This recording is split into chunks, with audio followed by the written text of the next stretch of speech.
Mais je vous salue dans le nom précieux de notre Seigneur et Sauveur Jésus-Christ. Et il y a une parole que je voudrais que toi et moi nous puissions un peu méditer. Si tu as ta Bible, je t'invite à ouvrir dans les livres de Luc au chapitre 3. Nous allons commencer à partir du premier verset jusqu'au 9e verset.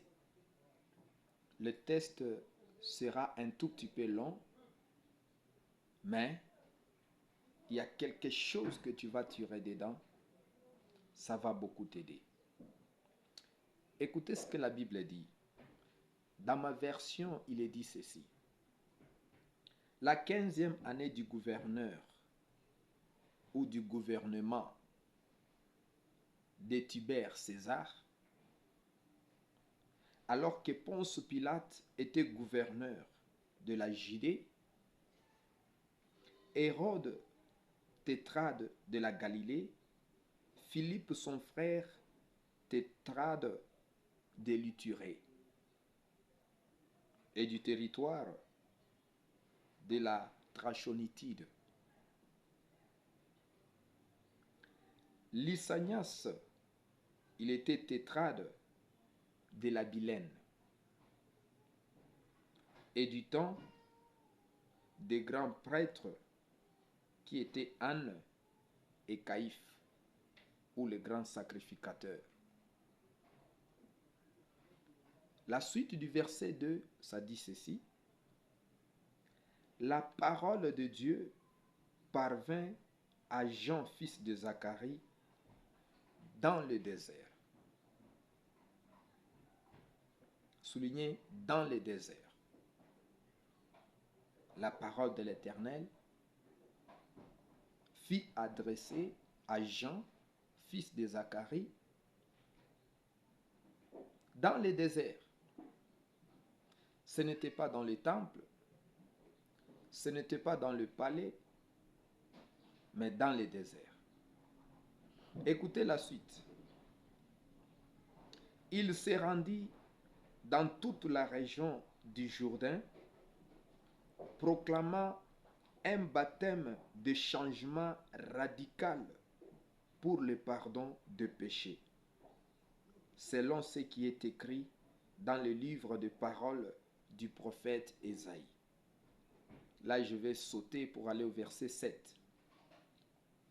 Il disait donc aux foules qui venaient pour recevoir de lui le baptême: Vipères, qui vous a montré comment fuir la colère à venir?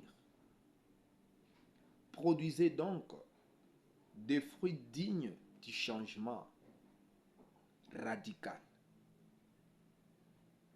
Et ne commencez pas à vous dire: nous avons Abraham pour père. Car je vous dis que de ce pierre, Dieu peut susciter des enfants à Abraham. Bien-aimé, j'aimerais que tu puisses bien me suivre, car il y a quelque chose que le Saint-Esprit veut te communiquer. Nous sommes dans Luc chapitre 3, 1 à 9. Mais là, j'ai sauté pour nous permettre de gagner du temps. Mais toi, à la maison, tu peux lire les textes tout entiers. La Bible dit que dans une certaine année, il y avait un homme qui était gouverneur. Et il y a un autre qui était tétrade. Et il y a un autre qui était sacrificateur ou prêtre. On parle de Caïphe et de Anne. Si je vais être plus pratique, c'est comme quelqu'un qui dirait, dans l'année 2025,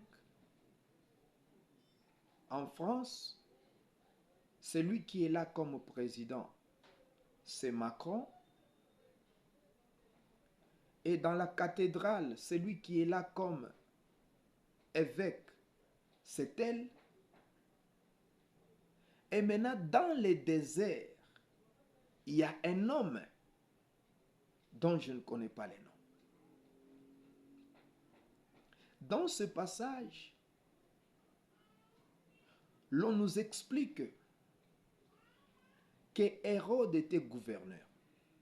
C'est-à-dire, à ce qui concerne le gouvernement ou la politique, on nous dit, voilà, il y a une autorité étatique. Il y a une autorité en charge du gouvernement. Mais dans le temple, il y a un sacrificateur. Mais à côté de cela, il y a un homme, lui, on dit qu'il est dans le désert.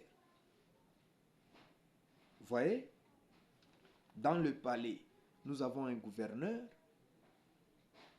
Dans la synagogue, nous avons le sacrificateur. Et dans le désert, nous avons Jean-Baptiste. Bien-aimés, la parole de Dieu ne vient pas à travers ceux qui sont au pouvoir. La parole de Dieu ne vient pas à travers ceux qui sont dans des synagogues ou dans des temples en train de faire respecter les lois. La parole de Dieu vient à travers les personnes qui sont dans les déserts, des personnes qui se sont isolées pour écouter l'Éternel.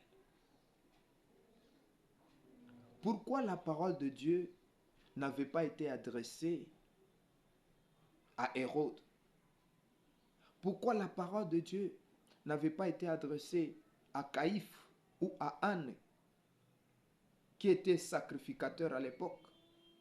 Mais la parole de Dieu fut adressée à un homme qui s'appelait Jean, parce que lui, il était dans le désert. Bien-aimés, laisse-moi vous dire, c'est Jésus qui a dit, donnez à César ce qui est à César. Si vous voulez entendre la voix de Dieu, vous devez apprendre à vous isoler. L'isolement, c'est différent de la solitude.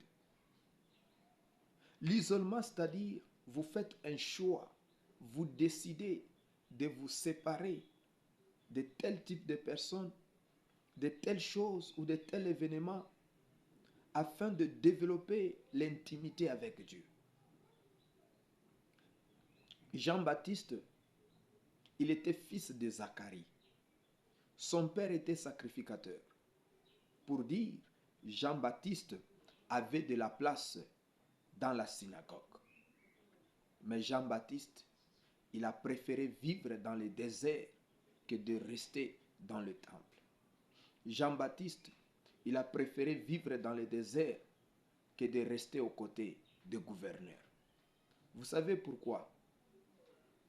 Au gouvernorat, dans la synagogue, il n'y avait pas la parole de Dieu. La parole de Dieu était dans le désert.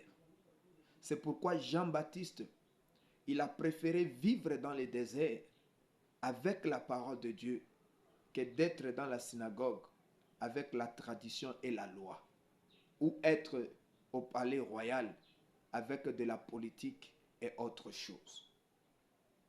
Si vous voulez entendre Dieu, vous devez faire un choix. Quel est ce choix-là?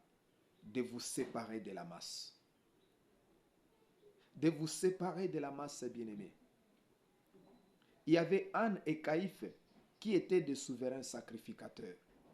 Pourquoi la parole de Dieu ne leur avait pas été adressée? Dans la synagogue, c'était la religiosité.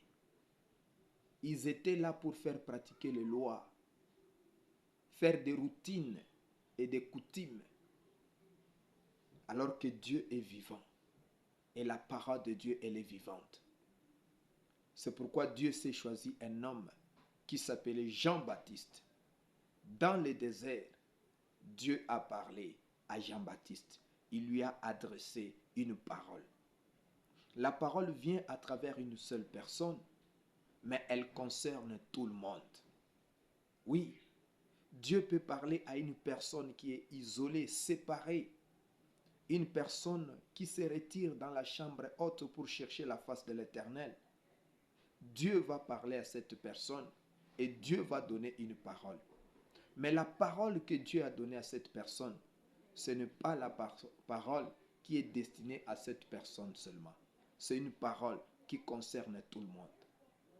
C'est pourquoi, bien-aimé, si tu as envie que Dieu te parle, si tu veux entendre la voix de Dieu, tu dois apprendre à quitter la masse. De nos jours, dans nos églises, ce ne sont que des routines. Nous avons des pratiques religieuses. Nous avons des lois anciennes que nous voulons faire respecter. Nous ne voulons plus écouter la voix du Saint-Esprit. C'est pourquoi Dieu, il cherche dans les déserts des hommes qui s'isolent pour écouter sa voix. Et quelle est cette parole qui avait été adressée à Jean-Baptiste? Jean-Baptiste a dit, repentez-vous, abandonnez la voie du péché, aplanissez vos chemins, comblez le ravin, le vallée, préparez la venue du Seigneur. Au fait, Jean a amené un message de la repentance. Et pour cela, il était en train de baptiser. Et pendant qu'il parlait, il a vu un groupe de gens qui sont venus vers lui, voulant être baptisés. D'un coup, ses yeux se sont ouverts. Il a dit, race de vipères. Bien-aimé, ça, c'est quelque chose que vous devez demander à Dieu. Le discernement des esprits. Souvenez-vous, un jour, il était au Jourdain. Jean était en train de baptiser. Quand il a vu le Messie, il a vu Jésus approcher. Il n'a pas vu comme un garçon de trentaine d'âge du quartier, mais Jean a vu un agneau. Il a dit, voici l'agneau de Dieu qui ôte le péché du monde. Les gens voyaient un homme qui passait, habillé en soutane, avec des barbes, je ne sais pas moi de quelle couleur. Mais lui, Jean, en regardant, il a vu l'agneau de Dieu qui ôtait le péché du monde. Que Dieu vous donne cette capacité de voir au-delà de ce que vous voyez. De ne pas voir la personne que tu vois physiquement, mais de voir l'esprit qui l'anime. Parce que beaucoup de gens font des affaires avec des serpents sans le savoir. Beaucoup de gens font des affaires avec des chiens, des lions sans le savoir. Si tu pouvais être à mesure de voir l'esprit qui anime la personne qui est en face de toi, ça pourra t'éviter beaucoup d'erreurs.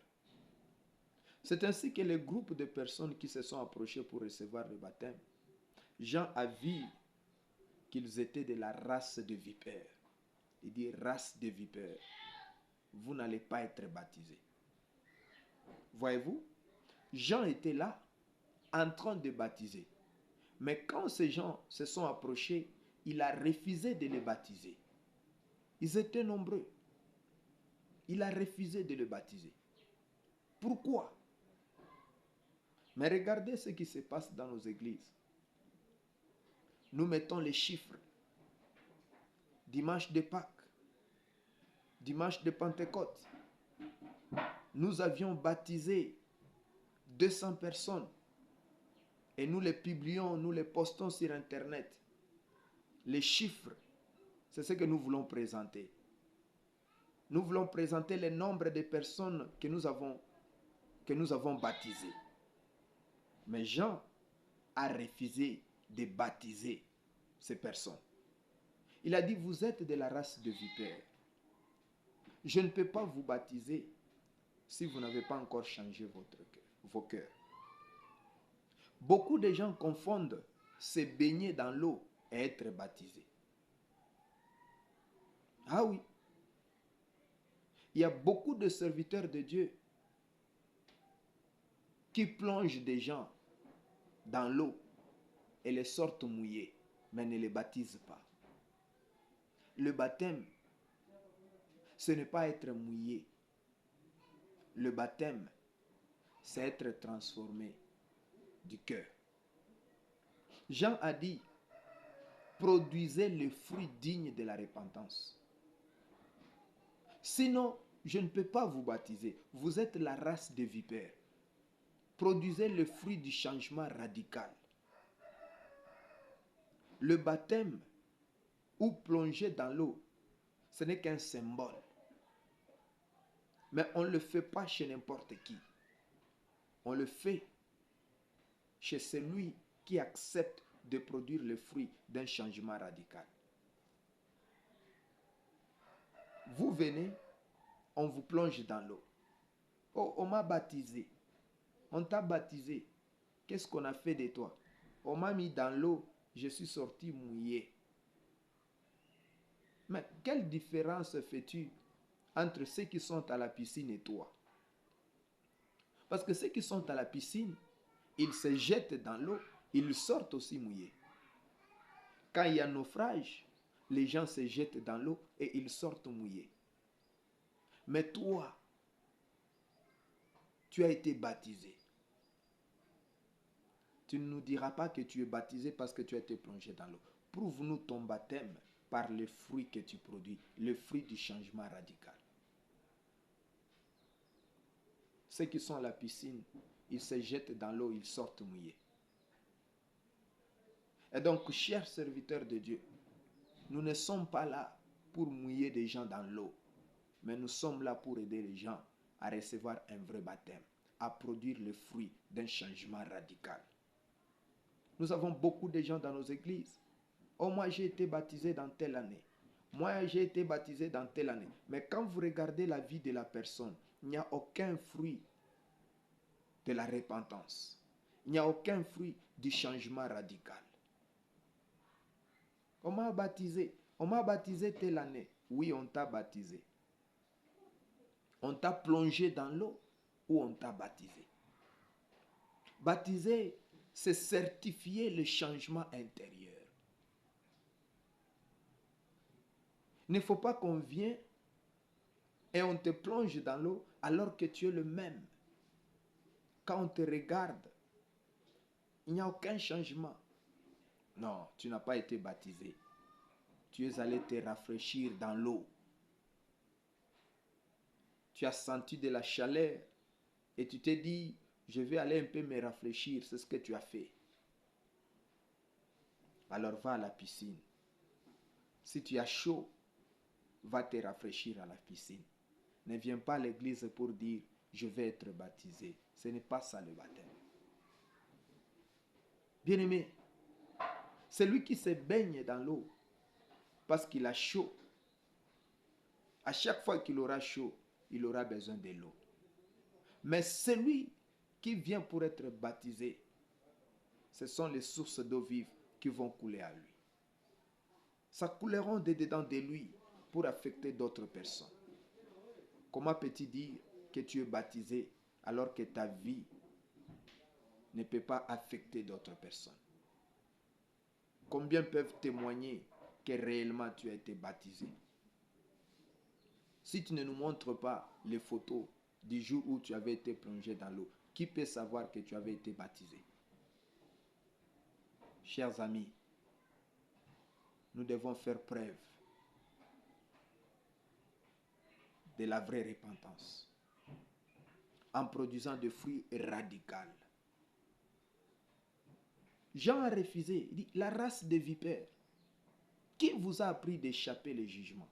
Qui vous a appris d'échapper la colère de Dieu? Je ne vous baptise pas. Jean a refusé de baptiser ces gens.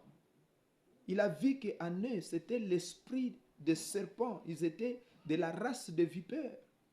Et qu'il fallait d'abord qu'ils soient en mesure de produire le fruit digne de la repentance avant de passer au baptême. Mais toi, qu'est-ce que tu fais? Nous, aujourd'hui, là, c'est les chiffres. On veut impressionner avec les chiffres. Nous étions en évangélisation. Autant de personnes ont donné leur vie à Christ. Nous avons baptisé autant de personnes. Voilà pourquoi le réveil est étouffé. Les chiffres là, nous les donnons à qui? Aux médias, aux réseaux sociaux, ou c'est à Dieu? Parce que dans les 200 personnes que tu as baptisées là, combien se sont convertis réellement du cœur? Dieu connaît. Tu n'as même pas à lui présenter le rapport. Tout rapport que l'on présente avant le dernier jour, on le présente aux hommes. Parce que chacun rendra son œuvre le jour du jugement. Et vous verrez les églises qui fonctionnent un peu comme des organisations non gouvernementales où on fait la course des chiffres, où on lutte. Non, non, bien-aimés. Nous ne sommes pas dans la bataille des chiffres. Nous sommes en train de prêcher l'évangile. Nous prêchons l'évangile. Nous prêchons la repentance, l'abandon du péché. Nous devons préparer les chemins du Seigneur. C'est ce que nous devons faire.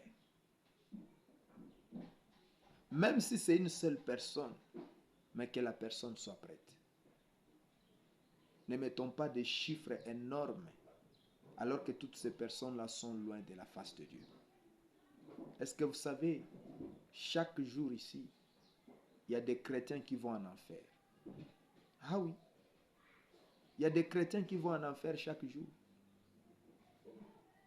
Tous ceux qui sont morts et enterrés. Et à l'église, on chante les cantiques de l'église. On chante Hosanna, Hosanna lors de leur obsèque. Ne pensez pas que toutes ces personnes-là sont allées au ciel. Non. Même si on a chanté des cantiques religieux lors de ton enterrement, cela ne va pas certifier ton entrée au ciel. Le fruit que tu produis, c'est ce qui va nous montrer que cet homme réellement est allé au ciel. Chers amis, comprenez très bien. Jean a prêché la repentance. Et il a refusé de baptiser certaines personnes parce que la vie a né, c'était l'esprit de vipère. Il fallait que ces personnes se convertissent et produisent le fruit du changement radical avant d'être baptisés. Qu'en est-il de toi, mon frère, ma soeur? Quels sont les fruits que tu produis? Est-ce que tu valorises ton baptême? Tu avais été baptisé ou tu avais été plongé dans l'eau? Oh, il fait froid. C'est froid, je me suis mouillé. Donnez-moi les habits, je vais me changer. Tu viens de te baigner ou tu viens d'être baptisé? Chers amis, il est temps que nous puissions nous convertir, combler les vallées, aplanir nos chemins, nos sentiers, rabaisser les collines et montagnes et laisser la place au Messie. Jésus revient bientôt. Ah oui, Maranatha, Jésus revient bientôt. Tu dois préparer le chemin. Ne dis pas que j'ai 20 ans, j'ai encore beaucoup d'années à vivre. Non, tu ne sais pas ce que demain nous réserve. Ceux qui sont partis à 25 ans, ils ne le savaient pas. Ceux qui sont partis à 15 ans, ils ne le savaient pas. Vis chaque jour comme si après 1 heure tu vas partir. Sois prêt, sois prête. Car les jours du Seigneur, ce sera comme un voleur. D'ailleurs, tu ne produis aucun fruit. La parole dit, tout arbre qui ne produit pas de bons fruits sera coupé. Tu sais ce que ça veut dire couper? C'est mourir. Donc tu ne produis aucun fruit de qualité pour le royaume, mais tu penses que tu vas vieillir. Tu te trompes, bien-aimé. Tu te trompes. La seule façon de prolonger ton séjour, c'est d'être productif. C'est de produire de bons fruits pour le royaume. Des fruits dignes de la repentance. Jean-Baptiste, il était dans le désert et il a reçu la parole de Dieu dans le désert. Vous savez pourquoi? Parce que dans la synagogue, il n'y avait pas la volonté de Dieu. Il y avait des routines, il y avait de la coutume, il y avait de la loi. Bien-aimé, si tu veux entendre Dieu, apprends à t'isoler. Apprends à te retirer et à prendre des moments intimes avec Dieu. Oui, là tu vas entendre la voix de l'Éternel. Ma prière est que tu puisses valoriser ton baptême, que tu produises le fruit de la repentance, le fruit digne du changement radical, mais aussi que tu aies le temps, même dans le désert, reste, tu vas entendre Dieu, tu finiras par entendre Dieu. Je sais que dans le désert il fait chaud, je sais que dans le désert il fait froid, je sais que dans le désert il n'y a pas la nourriture, je sais que dans le désert il n'y a que la poussière, il n'y a pas d'ombrage, mais reste dans le désert si tu veux entendre Dieu. Les jours où tu entendras Dieu, tu vas oublier la souffrance du désert. Que l'Éternel notre Dieu vous bénisse, que la paix du Seigneur soit sur vous et que la grâce de Dieu vous comble avec faveur, paix et bénédiction. N'hésitez pas de partager pour bénir un homme ou une femme à l'autre bout du monde. Au nom de Jésus-Christ. Amen.